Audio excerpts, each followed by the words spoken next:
The kingdom of God is like leaven. இறையாட்சி புளிப்பு மாவுக்கு ஒப்பாகும். Yeast makes bread soft, porous, satisfying, nourishing, and so does the gospel to men. புளிப்பு மாவு எவ்வாறு ரொட்டியை மிருதுவாகவும் திருப்தி அளிக்கும் வகையில் போஷாக்காக்குகிறதோ அவ்வாறே விவிலியமும் மனிதருக்கு பயனளிக்கிறது. If a kernel of wheat falls to the ground and dies, it produces many seeds. யோவான் 12:24. கோதுமை மணி மண்ணில் விழுந்து மடிந்தால்தான் மிகுந்த விளைச்சலை அளிக்கும்.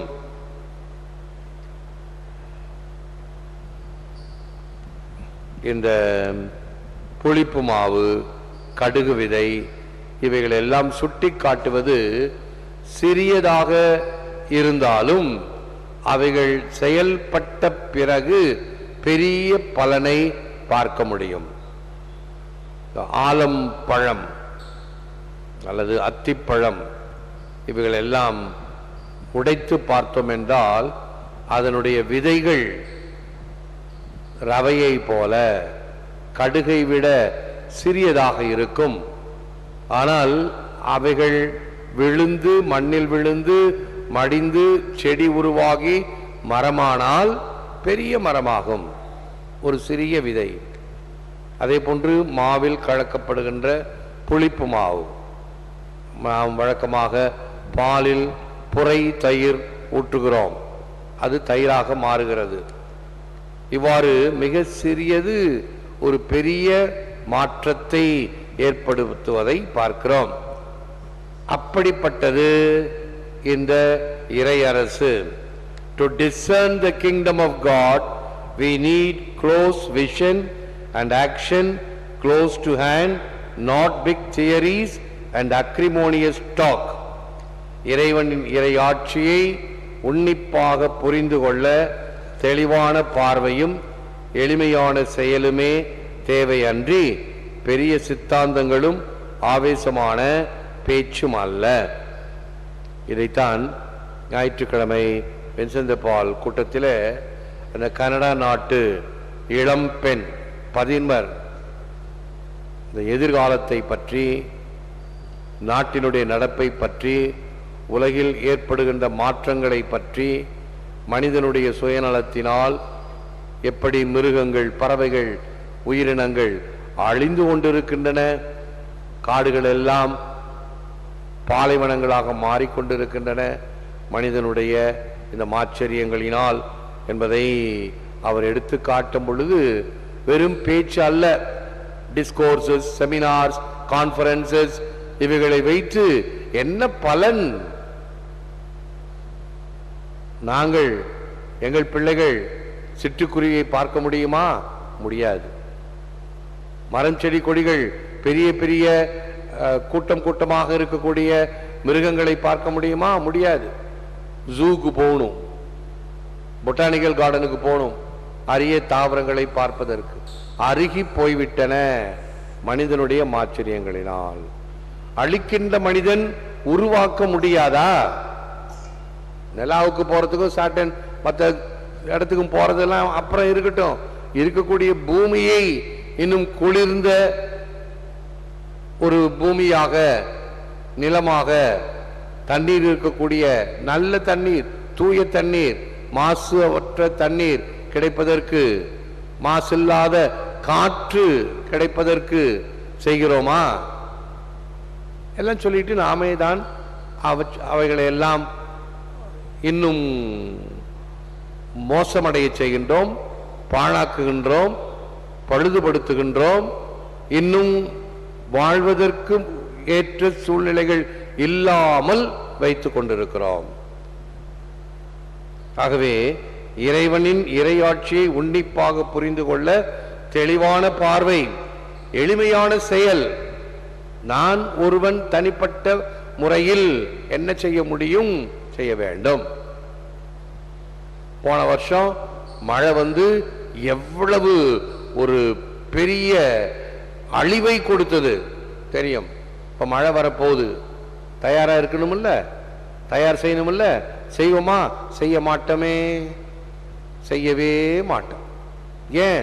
கவர்மெண்ட் செய்யட்டும், அவங்க செய்யட்டும், வரி வாங்குறாங்க இல்லையா, செய்யட்டும் அப்படின்னு விதண்டாவாதம் பேசுவோமே தவிர, என்னால் ஆனது, என் வீட்டுக்கு முன்னால் குப்பை இல்லாமல், என் வீட்டுக்கு முன்னால் கழிவு நீர் தேங்காமல் இருக்க செய்ய முடியாதா? செய்ய வேண்டும். எளிமையான செயலும் தேவையன்றி பெரிய சித்தாந்தங்களும் ஆவேசமான பேச்சும் அல்ல.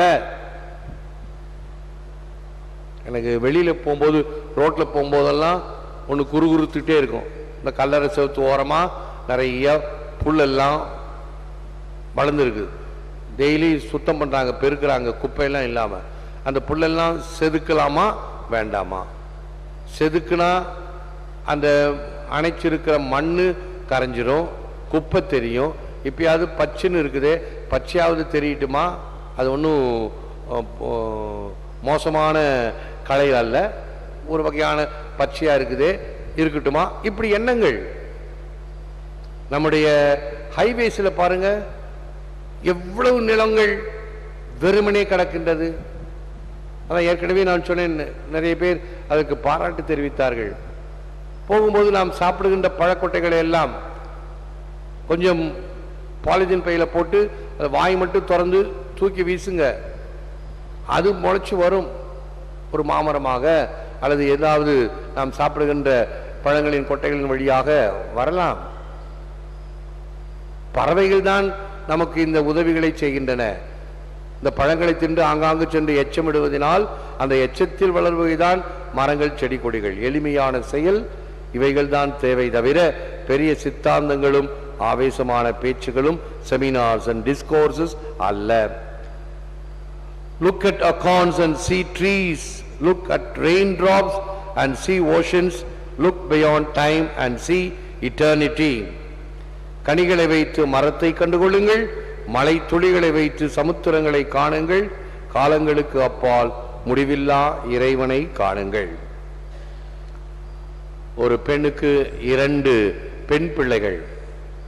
அந்த பிள்ளைகள் சிறு வயதில் இருக்கும் பொழுதே தாயானவள் அவர்களுக்காக சேர்த்து வைக்கின்றார் சிறு சிறு கோல்டு காயின்ஸ். 1 கிராம் முடியும் பொழுதெல்லாம் தன்னுடைய பணத்திலிருந்து. ஆனால் வாங்கும்போது 2 பிள்ளைகளுக்கும் சேர்த்து வாங்குகிறாள் 1 கிராம் கோல்டு காயின்.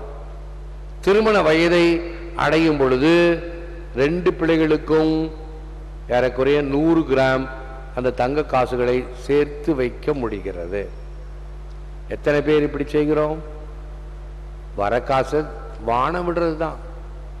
அது வீட்டிலையும் சரி, சமூகத்திலையும் சரி. வீட்டில் வரவுக்கேற்ற செலவு, சிறு சிறு காரியங்களை சேர்த்து வைக்க வேண்டும். பிள்ளைகளுடைய எதிர்காலத்திற்கு, படிப்பிற்கு, திருமண செலவுக்கு அல்லது ஒரு சொந்த வீடு கட்டுவதற்கு இப்படி செய்யலாமே. சிறு துளி பெருவெள்ளம். ஆனால் நிறைய பேர் கவர்மெண்ட் கடன் வாங்கி எப்படி நாமம் போடலாம். அதில் மிகப்பெரிய முதலைகள்லாம் வாங்கிட்டு ஏப்ப விட்டுட்டு வெளிநாட்டில் போய் தங்க வேண்டியது. அங்கேயும் அப்படிதான் இருக்கு, சின்னதும் அப்படிதான் இருக்கு. உழைத்து சம்பாதிக்க வேண்டும். இந்த விழுமியங்கள் எல்லாம் காற்றில் பறந்தவையாக இருக்கின்றன. சிறு துளி பெருவெள்ளம். ஒவ்வொன்றையும் சேர்த்து வைப்பதினால் எதையும் விரயம் செய்யக்கூடாது. ஆண்டவர் இயேசு கிறிஸ்து அந்த 5 அப்பங்களையும் மீன்களையும் பலுக்கி பெருக்கிய பொழுது சொன்ன ஒரு விழுமியம், அவைகளை சேர்த்து வையுங்கள், மீதமானவற்றை எரிந்து விடாதீர்கள், வீணாக்காதீர்கள், சேர்த்து வையுங்கள். 12 கூடைகள் நிறைய எடுத்தார்கள். இன்றைக்கு விரயம், எவ்வளவு விரயம்! என்னுடைய வீட்டிலேயே நான் திட்டுவேன். இந்த சோறு வடிக்கும் பொழுது அல்லது பிளேட் கழுவும் பொழுது அதிலிருந்து போற சோறு பருக்கையெல்லாம் அங்கே வெளியில தெரியும். இவ்வளவு சோறு வீணாக வேண்டுமா? நான் கோழி வளர்த்தா கூட பரவாயில்ல, கோழியாவது தின்னும், அதுவும் இல்லை, கோழி இல்லை, வீணாக சாக்கடைக்கு செல்கிறதே என்று திட்டுவேன். விரயம் செய்யக்கூடாது. அவைகளும் இல்லாமல் என்னோடு சேர்ந்து சாப்பிடுபவர்களுக்கு ஒரு துளி பருக்கை சாதம் சிந்தக்கூடாது. சிந்தினால் அதை எடுத்து திருப்பி தட்டில் போட்டு சாப்பிடணும். அது கூட என் கூட சாப்பிட்றது ஃபாதர்ஸாக இருந்தாலும் சரி, பிள்ளைங்களா இருந்தாலும் சரி. ஒரு ஃபாதர் ஒரு சிக்கனை கடிச்சிட்டு அப்படியே வச்சுட்டார். ஏன்? பசி இல்லை ஃபாதர். பசி இல்லைன்னா என்னத்துக்கு சாப்பிட்ட? அப்புறம் அதை கடிச்ச பிறகு என்னத்துக்கு வேஸ்ட் பண்ற? சாப்பிட்டு ஆக வேண்டும் அல்லையா? எடுத்து வச்சிரு, வேற யாராவது சாப்பிடுவாங்க. இந்த ஒரு சாதாரண எண்ணம் வேண்டியதில்லை. நீ ஃபாதரா என்ன பிரயோஜனம்? திட்டுறதுக்கு எனக்கு உரிமை இருந்தது. ஏன்னா என்கிட்ட தான் ரீஜென்சி எல்லாம் பண்ண பையன். இந்த 1 year ரீஜென்சி என்கிட்ட பண்ணாப்புல, டயக்னல் ரீஜென்சி என்கிட்ட பண்ணாப்புல. திருப்பி ஃபாதர் ஆன பிறகு திருப்பலி ஒப்பு கொடுத்து அந்த டின்னர் சமயத்தில் இப்படி அலும்பு. என்னத்தை விளிமையத்தை கண்டு கொண்டாய்? ஒரு ஃபாதராய் சாதாரண ஒரு உணவை வேஸ்ட் ஆக்க கூடாது என்பது தெரியாதா? ஆனா உடனே இவரை போல ஆகணும், அவரை போல ஆகணும், எனக்கு செல்போன் வேணும், எனக்கு இது வேணும், அந்த கேட்ஜெட் வேணும், கேமரா வேணும், வீடியோ வேணும், எல்லாம் குணநலன்கள். அதை கத்துக்கிறதுக்கு மனசு வரல, துப்பும் இல்லை. எனக்கு அது வேணும், இது வேணும், இப்படி வேணும், எனக்கு நல்ல பெரிய பங்கா வேணும், காசு வர பங்கா வேணும், எல்லாம் சுத்தமா இருக்கணும். கிராமத்து பங்கு நான் போக மாட்டேன், செய்ய மாட்டேன். மிக சாதாரண, மிக எளிமையான செயல் தேவையன்றி பெரிய சித்தாந்தங்கள் அல்ல. அணிலாடி பங்கில் நான் நட்டு வைத்த தென்னங்கண்ணுகள் இன்று பலன் கொடுக்கின்றன. வரவங்க சொல்லுவாங்க, ஃபாதர் நீங்க நட்டு வச்ச அத்தனை தென்னங்கண்ணும் இன்னைக்கு நல்ல பலனை கொடுக்கின்றது. செய். அந்த தண்ணி எல்லாம் அந்த சத்துணவு சமயத்தில் போகிற தண்ணீர் அவைகள் எல்லாம் வடிகால் அமைத்து செய்ய வேண்டும். இங்க செய்யல. வந்த புதுசுல பார்த்த முதல் காட்சி கிரிமினல் வேஸ்ட். இந்த வேளாங்கண்ணி பக்தர்களுக்காக போர் தண்ணியை திறந்து விட்டு அவன் பாட்டு குளிப்பான் குளிப்பான் குளிப்பான் குளிப்பான் 24 மணி நேரம் குளிப்பான். 24 மணி நேரமும் தண்ணியும் அப்படியே அந்த தோப்புக்கு கரம்புக்கு பாய்ந்து கொண்டு கிரிமினல் வேஸ்ட். குளிக்கணும், மக்களுக்கு தண்ணி கொடுக்கணும், சரிதான். ஏன் அதை வடிவமைக்கல? இப்ப அப்படியே குளிக்க குளிக்க தண்ணி எல்லா தோட்டத்துக்கும் போகுது. இதுக்கு என்ன 10 லட்சம் ரூபாய் செலவு பண்ணனா? கொஞ்சம் மூளை வேணும், கொஞ்சம் செலவு செய்யணும், கொஞ்சம் உழைப்பு வேணும். எது எக்கேடு கட்டா என்ன, வந்தியா போனியா? இந்த நிலைமைதான் மாற வேண்டும். எளிமையான செயல்கள், சிறிய செயல்கள் நல்லவைகளாக, அது சேமிப்பாக விரயமாகாமல் இருக்க வேண்டும் என்ற எண்ணம் இருந்தால்தான் நீ கோழிக்கறியும் வேஸ்ட் ஆக்க மாட்ட, தண்ணியும் வேஸ்ட் ஆக்க மாட்ட, நாட்டினுடைய நலங்களையும் வளங்களையும் செல்வங்களையும் வேஸ்ட் ஆக்க மாட்டாய். We come from yesterday and we fill everything. தெர்த்துளியன். நாம் நேற்று வந்து அனைத்தையும் நிரப்பினோம். ஆகவே இத்தகைய மனநிலையில் செபிப்போம், விழுந்தாள் இருப்போம். Lord Jesus, fill me with your Holy Spirit and transform me into the Christ-like holiness you desire.